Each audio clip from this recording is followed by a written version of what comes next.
My name is Hunter Lovins. I am honored to be a nominee for the Progressive Cabinet and to show that progressives have the ideas and the leadership to run the country. I would focus on two things. The first is economics on behalf of the forms of capital that are truly important to us, human capital and natural capital. We're losing both of those. We say that economic prosperity comes from manufactured capital and financial capital and trading those at great rate. That's true, but that's only half the equation. It also comes from enhancing and preserving the intact ecosystems that underpin the ability of all economies to work, and indeed all life. We're losing human ecosystems, the capacity of community to pass on adaptive values, the ability of people to have true well-being. And those are also important forms of capital. And a good capitalist will enhance all forms of capital, thereby to be able to create even greater well-being. The second thing I would do is tackle the challenge that is facing us that has the capacity to end life on Earth, and that is climate change. I am part of a group called the President's Climate Action Plan that is putting forth a first 100 days policy on how do we tackle climate change. There really are two big things that you do. One is buildings. They use anywhere from emit 30 to 60% of the carbon that's changing the climate. The other is vehicles. They emit about a similar amount of carbon, depending on which jurisdiction you're in. And there are many things that we can do to reduce carbon emissions, greenhouse gas emissions, in both buildings and cars.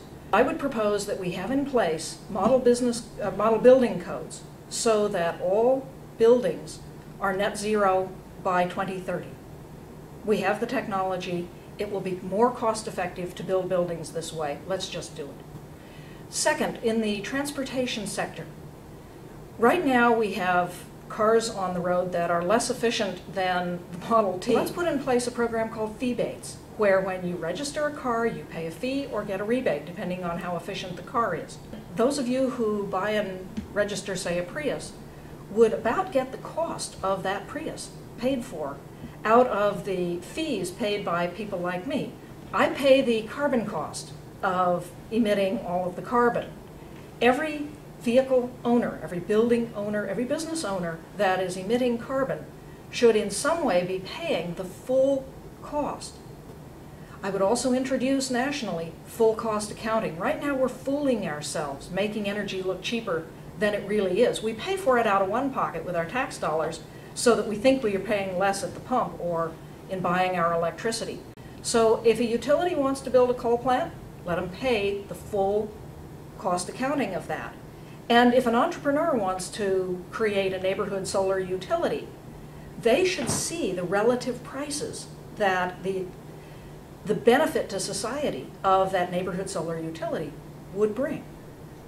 Local entrepreneurs and the world's biggest companies are all beginning to work on how can we enhance genuine well-being, make an honest living, and solve the challenges facing the planet. I've of late been consulting even for Walmart. And when Lee Scott, the CEO of Walmart, says it's wrong putting these chemicals into the air, it's wrong putting pollution into water in a third world country so that someone in a community here can buy stuff more cheaply. These things are just wrong, whether you're an environmentalist or not. We begin to have common ground, to have a conversation about what would a truly sustainable Walmart business model be. We need to recognize that environmental protection and care of people don't come at a cost to the economy. They're not a drag, a burden. It's the way to achieve a vibrant, successful economy that will enhance the prosperity of all of us. It's time to get over this myth that environmental protection is in conflict with economic prosperity. It's what underpins it. You can get the documentation from my website, which is my organization, Natural Capitalism Solutions, www.natcapsolutions.org. My old boss, Dave Brower, said, what do we want the Earth to be like 50 years from now? Let's do a little dreaming. He said, aim high. Navigators have aimed at the stars for centuries. They haven't hit one yet, but because they aimed high, they found their way.